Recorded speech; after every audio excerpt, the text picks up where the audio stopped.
स्वागत जनाऊँगी मोर आउ गोटे नुआ मिनी ब्लॉग। आज हूँ मोर गोटे ऑफ डे से सका उठिकी नित्यकर्म सारिकी बालकोनी रे बसी वर्षा सहित कॉफी पीबार मजा किसी अलग। तापर मु मोर ब्रेकफास्ट सारिकी फ्रेश होती दही गोटे आइटम बन माने छुंक दिया दही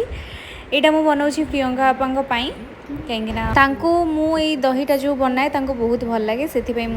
बनईकी नहीं मुझे पहुँची गली प्रियंका बापा घरे आई कवरटा मु प्रियंका बापा आनी फोन में पकईदेली केमती लगुच मत निहाती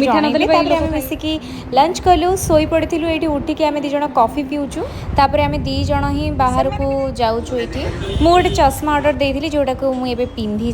से नवाक ही आसचु आम दीज